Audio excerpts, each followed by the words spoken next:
What's up guys, I'm back at it again with another video. I'm here to teach you the gathering of data in Math 3.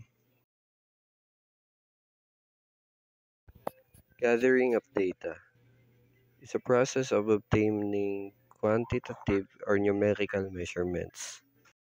And we have 5 methods of gathering data. One is direct or interview method, a face-to-face communication with the person you want to interview. Number 2, indirect or questionnaire method, done by sending questionnaires to the target respondents. Third method of gathering data, registration, utilizing existing records.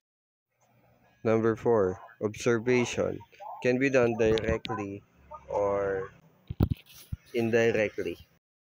Number 5, experiment, done by conducting scientific inquiry. We have two types of data sources. One is documentary sources. These are published or unpublished material like reports, documents, manuscript, thesis, and the like. Sources may be taken from primary and secondary sources. Primary sources, these are the first-hand information or original data. Secondary sources, these are compiled data from the original data. The second data of the second sources is field sources. Information came from people within the community that has intimate contact with the person under study. Presentation of data refers to an exhibition or putting up data in an attractive and useful manner such that it can be easily interpreted. The three main forms of presentation of data are textual presentation, tabular, and graphical method. Textual presentation of data means presenting data in the form of words, sentence, and paragraph. Its advantage, it allows the researchers to present qualitative data that cannot be presented in graphical or tabular form. And its disadvantage, it produces extensive data in the form of words and paragraphs, and it's not suitable for a large set of data that has too many details. Tabular presentation of data.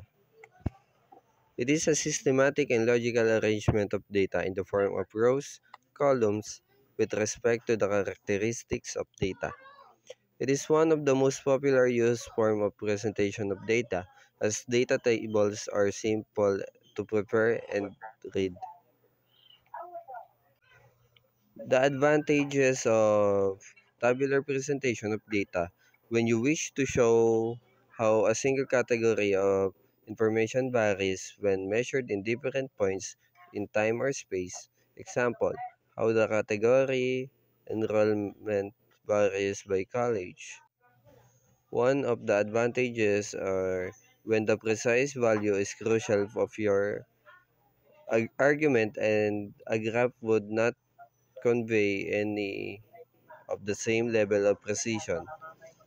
Large amount of data can be easily confined in the data table, frequently used for statistical analysis like calculation of central tendency, dispersion, etc.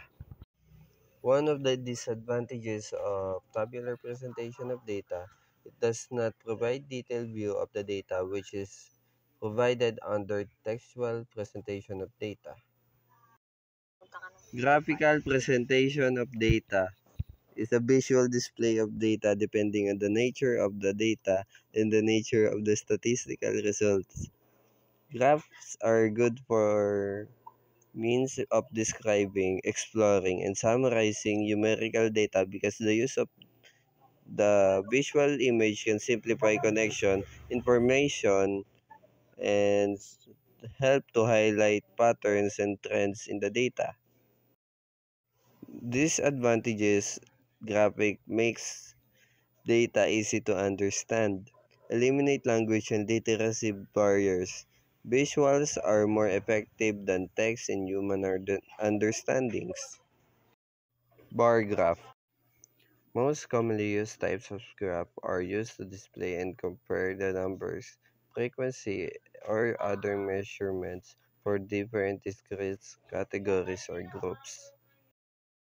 Histograms are a special form of bar chart where the data represents continuous rather than discrete categories.